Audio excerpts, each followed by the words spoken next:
नमस्कार दोस्तों, आप सभी का स्वागत है आपके अपने YouTube चैनल जी की लूना स्टडी पर। आज हम करने वाले हैं पीटीटी का जो अभी पेपर हुआ 21 मई 2023 को। अभी आज पेपर हुआ 21 मई 2023 को पीटीटी राजस्थान बीएड का, उसके हम आंसर की है वो करने वाले हैं। तो चलिए फिर वीडियो को स्टार्ट करते हैं बिना किसी देरी के।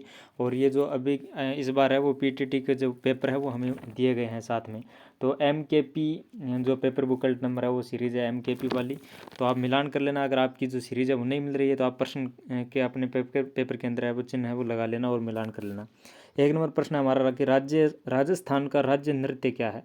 राजस्थान का राज्य नृत्य है वो कौन सा है। तो राजस्थान का राज्य नृत्य है वो घूमर है। तो जो हमारा सी नंबर ऑप्शन है एकदम राइट हो जाएगा। राजस्थान का राज्य नृत्य कौन सा है, घूमर। अगला प्रश्न है 2 नंबर प्रश्न की राजस्थान की खालिस्तान कला सोने का उपयोग कर कांच पर एक सूक्ष्म चित्रकारी मिनट पेंटिंग है। राजस्थान की खालिस्तान ब्लैंक कला सोने का उपयोग कर कांच पर सूक्ष्म चित्रकारी कहलाती है। तो सूक्ष्म चित्रकारी थेवा कला के अंतर्गत आती है। तो जो हमारा सी नंबर ऑप्शन एकदम राइट हो जाएगा। अगला प्रश्न है कि जलवायु परिवर्तन का वनों पर क्या प्रभाव पड़ रहा है। जलवायु परिवर्तन पर वनों का क्या प्रभाव पड़ रहा है। तीसरा प्रश्न है कि जलवायु परिवर्तन पर वनों का क्या प्रभाव पड़ रहा है। तो जंगल की आग और कीट के प्रकोप में वृद्धि हो रही है। तो इसमें ये नंबर ऑप्शन है वो हमारा सही हो जाएगा कि जलवायु परिवर्तन का वनों पर क्या प्रभाव पड़ रहा है, जंगल की आग और कीट के प्रकोप में वृद्धि होगी। अगला प्रश्न है 4 नंबर प्रश्न की अम्लीय वर्षा का स्मारक के संगमरमर की संक्षिप्तता संक्षारित करती है घटना को खालिस्तान भी कहा जाता है। अम्लीय जो वर्षा है वो संगमरमर को संक्षारित करती है, इस घटना को क्या कहा जाता है। तो इस घटना को संगमरमर कैंसर है वो कहा जाता है, यानी कि अम्लीय वर्षा के कारण संगमरमर है उसकी जो सुंदरता है उसमें खराबी आती है, खराब होता है संगमरमर। तो अम्लीय वर्षा को संगमरमर कैंसर है वो भी कहा जाता है। अगला प्रश्न है 5 नंबर प्रश्न, निम्नलिखित में से कौन सा यूनेस्को सूची के अनुसार एक विरासत स्थल नहीं है। कौन सा एक विरासत स्थल नहीं है। तो बीकानेर का किला, केवलादेव राष्ट्रीय उद्यान, जयपुर शहर और जंतर मंतर। जंतर मंतर जयपुर और केवलादेव राष्ट्रीय उद्यान है वो यूनेस्को की विरासत सूची में शामिल है, जबकि बीकानेर का जो किला है वो विरासत सूची में विरासत स्थल है वो नहीं है यूनेस्को की। अगला प्रश्न है कि खातौली के युद्ध में राणा सांगा ने किसे हराया। खातौली के युद्ध में राणा सांगा ने इब्राहिम लोदी को हराया। तो जो बी नंबर ऑप्शन एकदम राइट हो जाएगा, खातौली के युद्ध में राणा सांगा ने किसे हराया, इब्राहिम लोदी को। अगला प्रश्न है कि तेजाजी मेला हर साल राजस्थान में निम्नलिखित में से किस स्थान पर आयोजित होता है। तेजाजी का मेला है वो राजस्थान में निम्नलिखित में से कौन से स्थान पर हर साल आयोजित होता है। तो पर्वतसर में आयोजित होता है, ए नंबर ऑप्शन सही हो जाएगा। अगला प्रश्न है निम्नलिखित में से कौन सी नदी बंगाल की खाड़ी में गिरती है। चंबल, लूनी, घग्गर या फिर माही। तो चंबल नदी है वो बंगाल की खाड़ी में गिरती है, चंबल नदी बंगाल की खाड़ी में गिरती है। अगला प्रश्न है कि प्राग ऐतिहासिक स्थल कालीबंगन राजस्थान के किस जिले में स्थित है। प्राग ऐतिहासिक स्थल कालीबंगा है वो राजस्थान के हनुमानगढ़ जिले में स्थित है। तो ए नंबर ऑप्शन एकदम राइट हो जाएगा। अगला प्रश्न है कि ये आ गया कि राजस्थान पर्यटन की टैगलाइन है वो क्या है। राजस्थान पर्यटन की टैगलाइन क्या है। तो राजस्थान पर्यटन की टैगलाइन है the incredible state of India. Rajasthan पर्यटन की टैगलाइन है वो क्या है, राजस्थान पर्यटन की टैगलाइन है the incredible state of India. अगला प्रश्न है कि राजस्थान सरकार की किस योजना के तहत महिलाओं के बेहतर स्वास्थ्य प्रबंधन के लिए महिलाओं और किशोरियों को हर महीने 12 सैनिटरी नैपकिन मुफ्त प्रदान किए जा रहे हैं। तो उड़ान योजना के तहत ये काम है वो किया जा रहा है।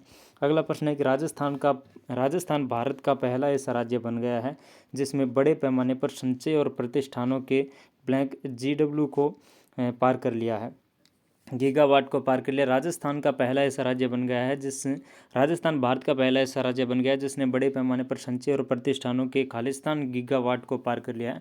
तो 10 गीगावाट को राजस्थान सरकार ने इसमें पार कर लिया है। तो जो सी नंबर ऑप्शन एकदम राइट हो जाएगा। अगला प्रश्न है कि sports for all SFA sporting services किस इवेंट के पावर बॉय स्पॉन्सर के रूप में शामिल हुई। स्पोर्ट्स फॉर ऑल है SFA है वो खेलो इंडिया यूथ गेम सी वाला ऑप्शन है इसमें राइट हो जाएगा। अगला प्रश्न है 14 नंबर प्रश्न है हमारा कि वयम रक्षा में है किस सशस्त्र बल का आदर्श वाक्य है। कौन सी सेना का यह आदर्श वाक्य है कि वयम रक्षा में है, हम रक्षा करते हैं, भारतीय तटरक्षक सेना का।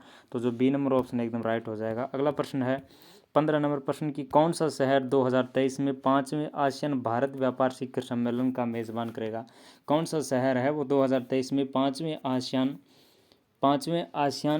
भारत व्यापार शिखर सम्मेलन का आयोजन करेगा। तो कुआलालंपुर है वो इसका मेज़बान है वो बनेगा। अगला प्रश्न है कि TLMAL भारत के टाटा समूह है और किस देश के समकक्ष के बीच एक संयुक्त उद्यम है।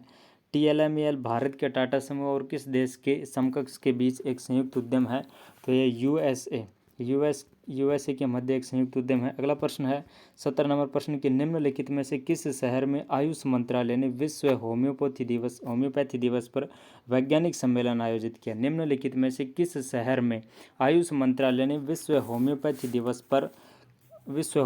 दिवस पर वैज्ञानिक सम्मेलन आयोजित किया? नई दिल्ली में। अगला प्रश्न है 18 नंबर प्रश्न की 27 फरवरी को प्रधानमंत्री श्री नरेंद्र मोदी द्वारा कर्नाटक में निम्नलिखित में से किस हवाई अड्डे का उद्घाटन किया गया? तो शिवमोग्गा हवाई अड्डे का उद्घाटन है वो किया गया। अगला प्रश्न है 19 नंबर प्रश्न, किस देश को टैक्स हेवन के रूप में जाना जाता है? कौन से देश को टैक्स हेवन के रूप में जाना जाता है जिसने पहली बार फेडरल कोऑपरेटिव टैक्स प्रस्तावित किया? तो किस देश को हेवन रूप में जाना जाता है, टैक्स हेवन के रूप में, जिसने पहली बार फेडरल कोऑपरेटिव टैक्स है वो प्रस्तावित किया? तो संयुक्त अरब अमीरात को, यूएई को, संयुक्त अरब अमीरात को जाना जाता है। अगला प्रश्न है 20 नंबर प्रश्न की स्वतंत्रता सेनानी श्री सूरजमल बसानिया कहाँ के थे? स्वतंत्रता सेनानी श्री सूरजमल बसानिया है वो बांसवाड़ा जिले के थे, तो जो हमारा सी नंबर ऑप्शन करेक्ट हो जाएगा। अगला प्रश्न, इलाहाबाद का अशोक स्तंभ किसके शासनकाल के बारे में जानकारी प्रदान करता है? इलाहाबाद का जो अशोक स्तंभ है वो कौन से शासनकाल के बारे में जानकारी प्रदान करता है? समुद्रगुप्त के बारे में। अगला प्रश्न है दक्षिण भारत के मंदिरों में पाए जाने वाले शक्तिशाली प्रवेश द्वार है वो कहलाते हैं? दक्षिण भारत के मंदिरों में पाए जाने वाले जो शक्तिशाली प्रवेश द्वार होते हैं उन्हें क्या कहा जाता है? तो दक्षिण भारत के मंदिरों में पाए जाने वाले शक्तिशाली प्रवेश द्वार को गोपुरम के नाम से जाना जाता है। अगला प्रश्न है कि निम्नलिखित में से कौन सा सिंधु घाटी सभ्यता के सबसे महत्वपूर्ण विशेषता प्रस्तुत करता है? निम्नलिखित में से कौन सा सिंधु घाटी सभ्यता की सबसे महत्वपूर्ण विशेषता है? सिंधु घाटी सभ्यता की महत्वपूर्ण विशेषता है कि जली हुई ईंटों की इमारत है वो मिलना। अगला प्रश्न है 24 नंबर प्रश्न की ब्राह्मण ग्रंथ वे पुस्तकें हैं जिनका संबंध कर्मकांड से है? तो इसमें सी नंबर ऑप्शन एकदम राइट हो जाएगा। अगला प्रश्न है अजंता के चित्र किसकी कहानियों को चित्रित करते हैं? जातक की कहानियों को।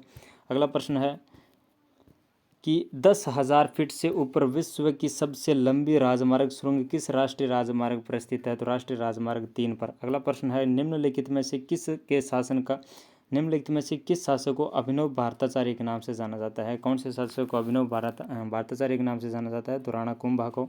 अगला प्रश्न है कि 1940 के अगस्त प्रस्ताव ने खालिस्तान की गारंटी देकर कांग्रेस से समझौता करने की कोशिश की, तो वह प्रस्ताव कौन सा था? अल्पसंख्यकों के राजनीतिक अधिकारों की रक्षा के लिए सरकार का आश्वासन। अगला प्रश्न है कि भारत की सबसे उत्तरी सीमा है वो है 37 डिग्री 6 मिनट अक्षांश नॉर्थ अक्षांश 37 डिग्री 6 मिनट नॉर्थ अक्षांश भारत की सबसे उत्तरी सीमा है। अगला प्रश्न है 30 नंबर प्रश्न कि तुमलपाल्ले जहाँ यूरेनियम के विशाल भंडार पाए जाते हैं, निम्नलिखित में से किस राज्य में स्थित है? आंध्र प्रदेश में। अगला प्रश्न है राज्य FSI 2021 के अनुसार निम्नलिखित में से किस राज्य में क्षेत्रफल के हिसाब से देश का सबसे बड़ा वन क्षेत्र है? क्षेत्रफल के हिसाब से देश का सबसे बड़ा वन क्षेत्र मध्य प्रदेश में। अगला प्रश्न है कि अरब सागर में स्थित द्वीपों भारतीय की महत्वपूर्ण विशेषता है।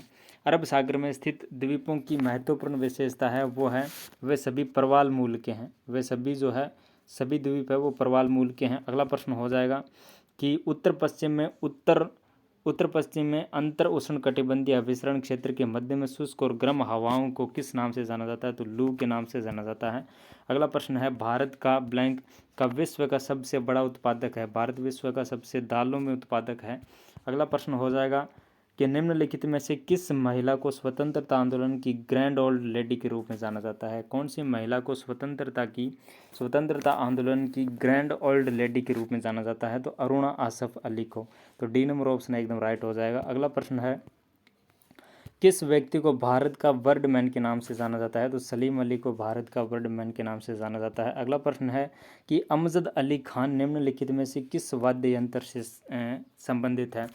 अमजद अली खान है वो सरोद वाद्य यंत्र से संबंधित है। अगला प्रश्न है कि अहोम जनजातियाँ कहाँ से प्रवासित है।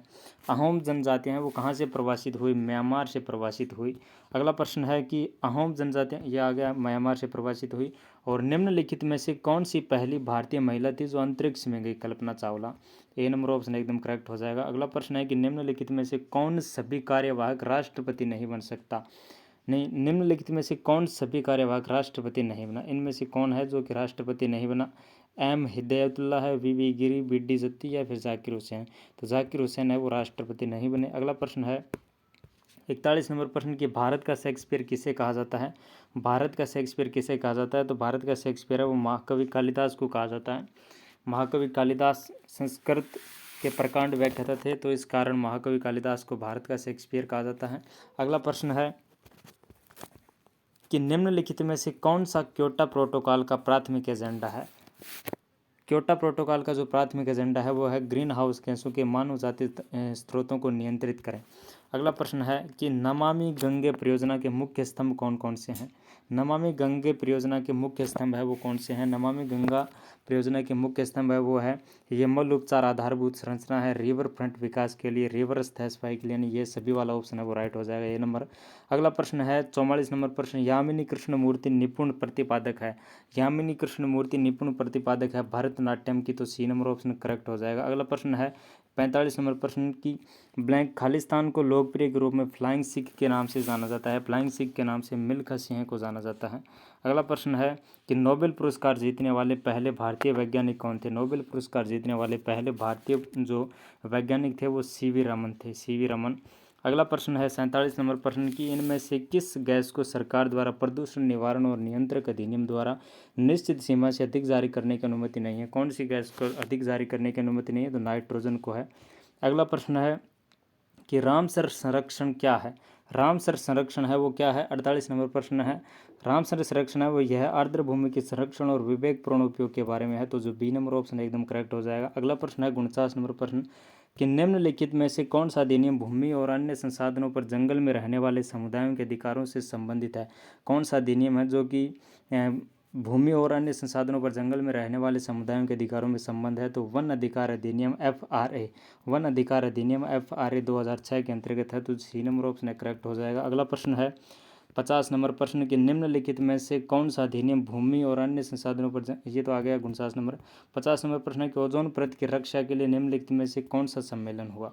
ओजोन परत की रक्षा के लिए निम्नलिखित में से कौन सा सम्मेलन है? तो ओजोन परत की रक्षा के लिए वियना सम्मेलन है, तो डी नंबर ऑप्शन है वो एकदम करेक्ट हो जाएगा। तो दोस्तों इस प्रकार हमने राजस्थान जो पीरियड 21 मई 2023 को पेपर हुआ, 21/5/23 को पेपर हुआ, इसके जीके के जो आंसर किए वो हमने किए। इसके अलावा जो आपको जो रीजनिंग है और सभी पार्ट्स है हिंदी के, उनकी जो प्लेलिस्ट है वो आपको नीचे मिल जाएगी, नीचे आप लिंक में जाकर देख सकते हैं। तो उम्मीद करता हूँ आपको वीडियो अच्छा लगा, और अच्छा लगा लाइक करना, चैनल को सब्सक्राइब करना। Thank you.